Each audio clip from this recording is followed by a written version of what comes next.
একের পর এক নারীকে হেনস্থা ও আক্রমণ এবং সামগ্রিক বিচারহীনতার যে সংস্কৃতি গড়ে উঠেছে তা রাষ্ট্রীয় স্থিতিশীলতা ও সম্প্রীতির জন্য বড় হুমকি হয়ে দাঁড়িয়েছে। সামাজিক অবক্ষয়ের মাধ্যমে কেন আজ নারীদের মর্যাদা ও নিরাপত্তা ক্ষুণ্ণ করা হচ্ছে এবং এর পেছনে উদ্দেশ্যপ্রণীত ষড়যন্ত্র রয়েছে কিনা সেটি যাচাই করা প্রয়োজন। এই অসভ্যতা ও সহিংসতার পেছনে কোনো উগ্র গোষ্ঠীর উস্কানি বা মদত থাকতে পারে, যারা দেশকে অস্থিতিশীল করে ফায়দা লোটার অপচেষ্টা করছে এবং যাদের লক্ষ্য বাংলাদেশকে একটি অতি রক্ষণশীল রাষ্ট্রে বানানো, যেন নারীরা নিজ দেশে অধিকারহীন হয়ে পড়ে। বাংলাদেশে নারীদের ক্ষমতায়নের প্রতিক্রিয়া রাজনৈতিক দল হিসাবে বাংলাদেশ জাতীয়তাবাদী দল বিএনপির পক্ষ থেকে আমরা ধারাবাহিকভাবে ঘটে চলা এই প্রতিটি ঘটনার তীব্র নিন্দা জানাই এবং দোষীদের যথাযথ শাস্তির দাবি করছি। নারীদের সম্মান ও স্বাধীনতা রক্ষা করা আমাদের নৈতিক দায়িত্ব, যা তাদের সংবিধান অনুযায়ী স্বীকৃত অধিকার। অন্তর্বর্তীকালীন সরকারের প্রতি আমাদের আহ্বান, নারী নির্যাতন সহ সকল নৈরাজ্যকর পরিস্থিতি কঠোরভাবে দমন করে দেশে ন্যায় বিচার এবং শান্তি প্রতিষ্ঠা করা। ঐতিহ্যগতভাবে বিএনপির প্রতিটি সরকার বাংলাদেশে নারীর মর্যাদা, সুরক্ষা ও স্বাধীনতা নিশ্চিত করেছে।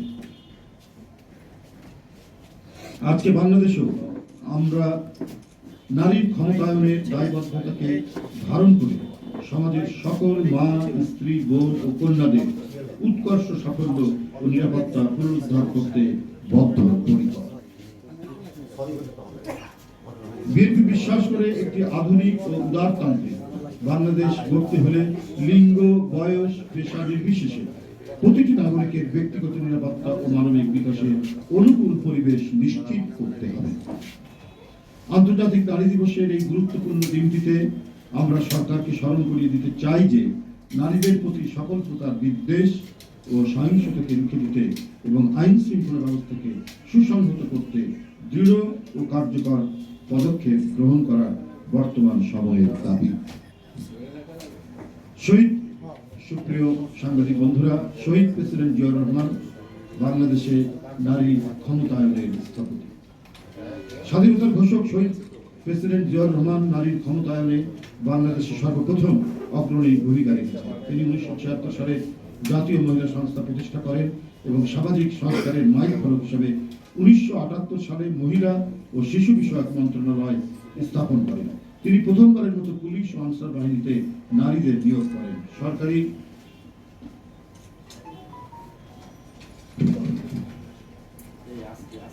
চাকরিতে নারীদের নিয়োগ ও পদোন্নতিকে অগ্রাধিকার দেন। 1980 সালে যৌতুক বিরোধী আইন পাশ করেন, যা আজও নারীদের অধিকার রক্ষায় গুরুত্বপূর্ণ ভূমিকা রেখে চলেছে। প্রেসিডেন্ট জিয়ার ঐতিহাসিক 19 দফার 11 নম্বরে নারীর মর্যাদা ও সমাজে তাদের প্রতিষ্ঠার প্রতি আলোকপাত করা হয়, যা বাস্তবায়িত হয় রাষ্ট্র পরিচালনার প্রতিটি স্তরে। তিনি নারী ফুটবল দলের যাত্রা শুরু করেন এবং সরকারি চাকরিতে নারীদের জন্য 10% কোটা সংরক্ষণ করেন, শতকরা 10% কোটা সংরক্ষণ করেন।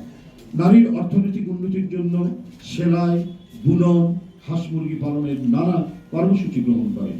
গার্মেন্টস সেক্টর প্রতিষ্ঠার মাধ্যমে সবচাইতে বেশি নারীদের জন্য কর্মসংস্থানের সৃষ্টির পাশাপাশি শহীদ জিয়ার সময়ে বিকশিত হয় নারীর উদ্যোক্তাদের পরিচালিত ক্ষুদ্র ও মাঝারি শিল্প, দেশব্যাপী কুটির শিল্প।